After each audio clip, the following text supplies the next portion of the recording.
quién le predicó a don Armando, ¿verdad? ¿Cómo se convirtió al Señor? Y a partir de ahí todo lo que ha sucedido, don Armando. ¿Cómo pasa de un ateo a un hombre del Señor? Muy bien. Bueno, pues es muy importante, ¿verdad?, recordar que la Biblia nos muestra en Eclesiastés 3:11, el rey Salomón, que Dios puso la eternidad en el corazón humano, sin que el hombre alcance a comprender desde el principio hasta el fin lo que Dios ha hecho. Entonces, esta eternidad con la cual hemos nacido todos, también dice el apóstol Pablo en Romanos 8 que Dios puso y sometió toda la creación en vanidad, y parecería contradecirse. Sin embargo, esto es que se puede explicar claramente en un lenguaje ya más claro, que todos hemos nacido con un vacío muy grande. Y este vacío con el cual hemos nacido nos impele, nos lleva siempre a estar buscando. Como no tenemos a Dios porque nacimos separados, ¿verdad?, completamente muertos espiritualmente, nos lleva a buscar en el dinero, en alguna ideología. Nos llega al final, en lo que ha llegado el siglo XXI, a creer que el hombre tiene las soluciones para sus problemas individuales, familiares, nacionales y políticos, cosa que es completamente absurdo y ridículo, porque no nos hicimos a nosotros mismos ni tampoco somos dioses. Entonces, este vacío en mí me llevó a buscar, siempre he sido adicto a la lectura, me encanta leer desde que era niño y joven, y me llevó pues a buscar en libros diferentes. Me puse a estudiar el Islam, estudié el hinduismo, estudié a Zoroastro, Mahatma Gandhi, me encantaban los filósofos también, la filosofía siempre me ha gustado muchísimo, Sócrates, Demóstenes, etcétera, etcétera, para tratar de encontrar una respuesta a la razón de mi existencia. O sea, muy bien, existo, luego vivo, luego tiene que haber una causa, como decían los filósofos, pero ¿cuál es la razón? O sea, ¿por qué vivo? Eso nadie lo puede contestar. Así como existe el universo y que fue una explosión la que produjo el universo, pero ¿por qué? ¿Qué es lo que se encuentra detrás de por qué existe el universo? Es la pregunta que no puede contestar nadie más que lo encontramos en la Biblia. Entonces, pues me apasioné muchísimo por Carlos Marx. Federico Engels, en 1850, saca su libro, ¿verdad?, sobre el comunismo, Marx, el capital, etcétera, etcétera, y ahí se queda. Y seguí leyendo, donde 80 años después aproximadamente, Nikolai Lenin lleva a la práctica la dialéctica marxista, que es la tesis, antítesis y la antitesis. O sea, el punto que se tiene que tratar, lo que contradice ese punto y la forma en cómo se puede concluir ese punto. Eso se llama la dialéctica materialista. Entonces, ya como a los 20, 24 años de edad, pues quería yo, ¿verdad?, ya abrazar completamente un movimiento que me pudiera dar satisfacción para luchar contra todo el proletariado. Tiene que derrotar a la burguesía y los gobiernos tienen la culpa y tenemos que quitarles el dinero a los ricos y los pobres somos pobres porque nos explotan. Lo que es actualmente lo que se llama el wokismo, que el wokismo no es más que una rama del marxismo y de la izquierda completamente. Entonces eso me llevó a negar a Dios. Yo desde los 14, 15 años me sentí muy decepcionado por la religión que mis padres me habían inculcado, porque yo les hacía preguntas a los obispos, a curas, ¿verdad? En México le llamamos curas o sacerdotes, y no me contestaban. Entonces me decepcioné muchísimo y por eso me fui diametralmente a una ideología contraria, que es el ateísmo. Hasta que ya a los 28 años de edad, mi hermano Alejandro, que se convierte 2 años antes que yo, él es actualmente el director de nuestro Instituto Teológico, se llama el ITI, Instituto Teológico Internacional, me da el Evangelio de Juan y comienzo a leer Juan y me quedé en Juan 14:6. Hasta ahí llegué nada más.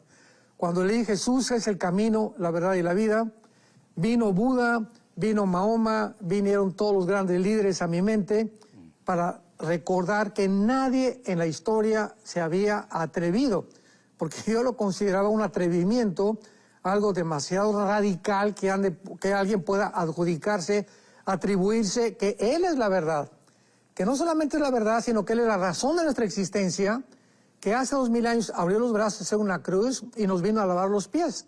Entonces era algo tremendo porque contradecía mi ideología atea de Nietzsche, de Friedrich Nietzsche, que dijo es que el cristianismo es un fracaso porque Jesucristo nunca debió haberse dejado crucificar. Esa es la forma como piensa el mundo, ¿verdad?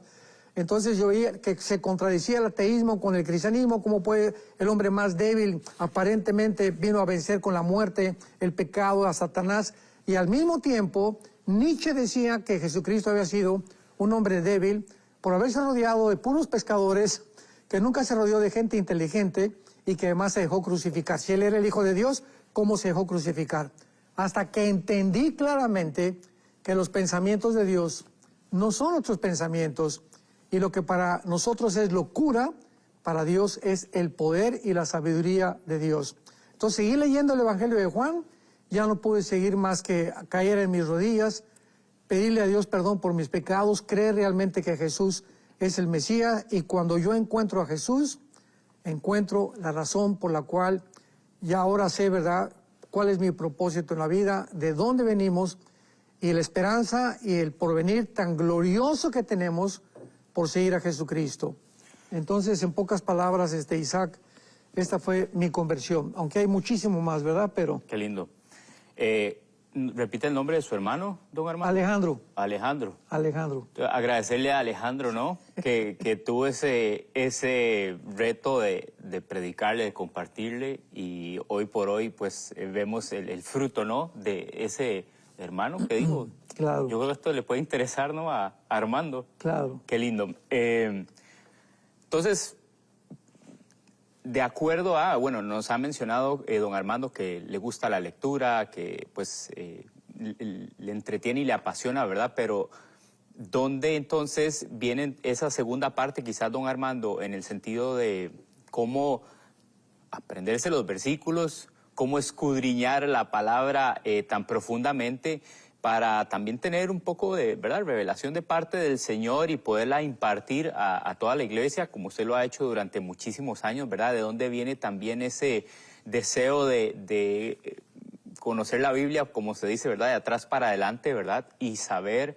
¿verdad?, de parte del Señor cómo, ¿verdad?, entender las profecías, entender los tiempos, entender el Apocalipsis, que también a veces, ¿verdad?, muchas personas leen o leemos la palabra, ¿verdad? Y el Apocalipsis es como que ahí con miedito, ¿verdad? Como con pinzas, como para no confundirme mucho, ¿verdad?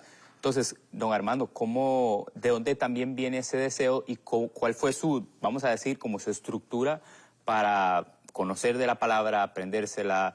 ¿Tuvo algún mentor, tuvo algún maestro? Cuéntanos un poquito acerca de esa parte. Sí, yo le doy muchísimas gracias, Isaac, a Dios. Muchísimas gracias que durante los primeros 25 años tal vez de mi vida cristiana, siempre tuve mentores.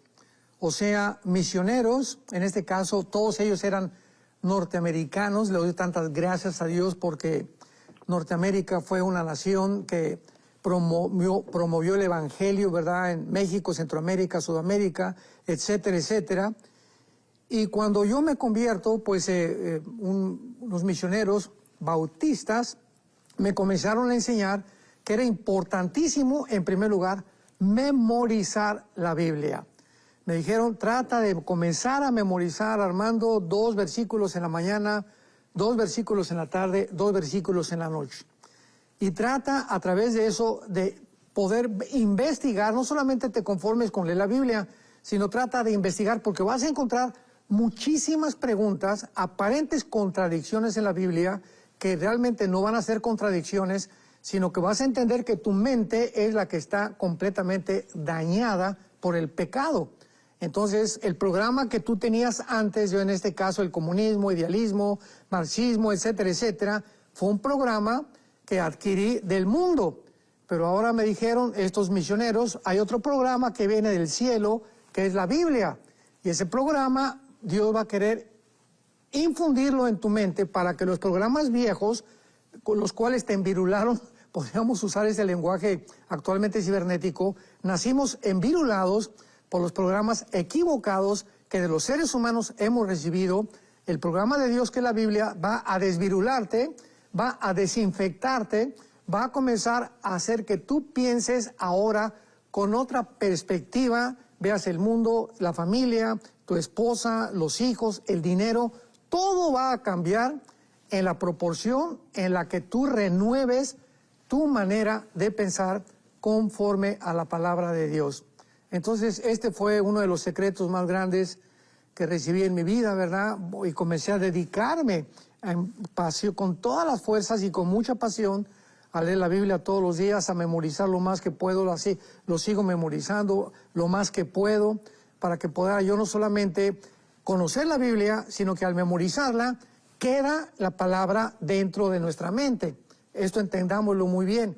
Y Jesús dijo, mis palabras son espíritu y son vida. Entonces, al memorizar la palabra, ¿qué cosa estamos adquiriendo en nuestra mente?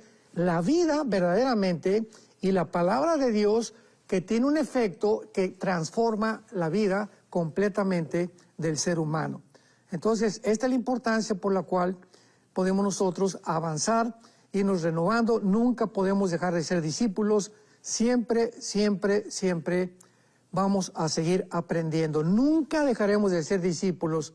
Nunca podremos llegar a decir, ya lo sé todo, o esta teología es la verdadera, ¿verdad? Aunque hay diferentes perspectivas teológicas, y la teología, que es el estudio de la mente de Dios, es muy amplio porque sus pensamientos no son nuestros pensamientos. Nunca vamos a poder llegar, como dice Pablo, proseguimos a la meta, al supremo, no que ya lo haya encontrado, ni ya que lo sepa todo por el amor de Dios, sino que proseguimos a la meta. Y finalmente Isaac dice en 1 Corintios 12, que el Espíritu Santo reparte a cada quien como Él quiere. Tú tienes dones, todos tenemos dones. No hay un solo cristiano que no tenga dones.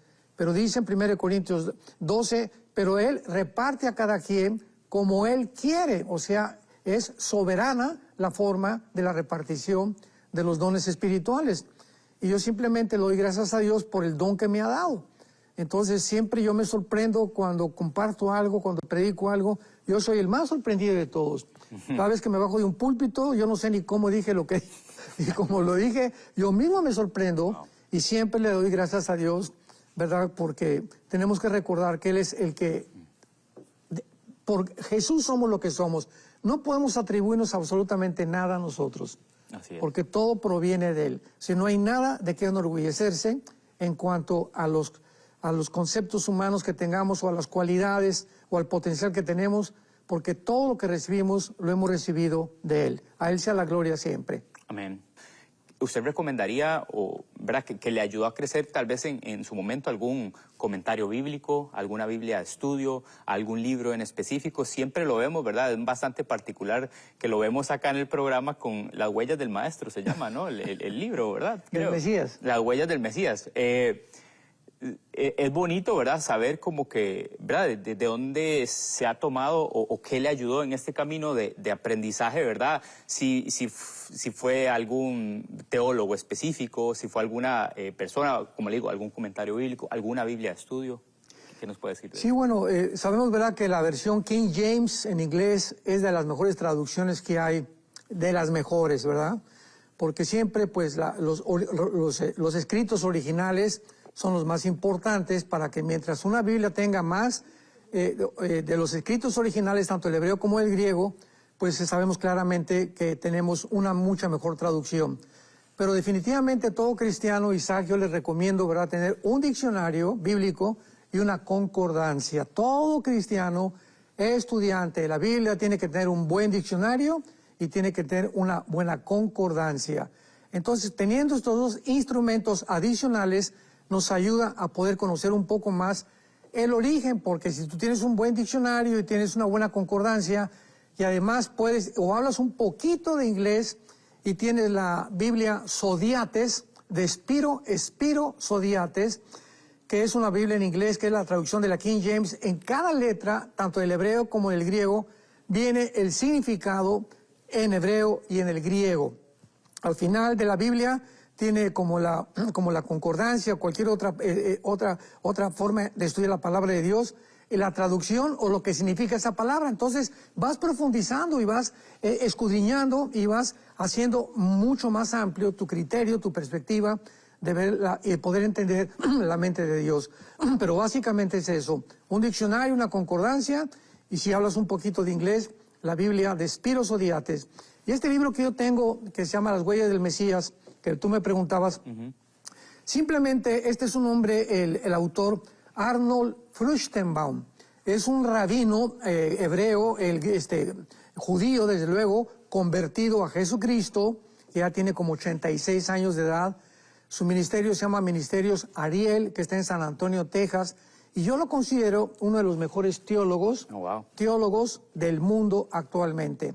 Por eso me he dedicado más a estudiar sus escritos, su perspectiva, porque al ser judío tiene una perspectiva mucho más profunda, y sobre todas las cosas por ser un hombre de Dios. Así que como él, ¿verdad? Hay varios, pero yo lo considero él ahorita, de acuerdo a mi perspectiva, como un hombre que verdaderamente vale la pena estudiar sus escritos en teología.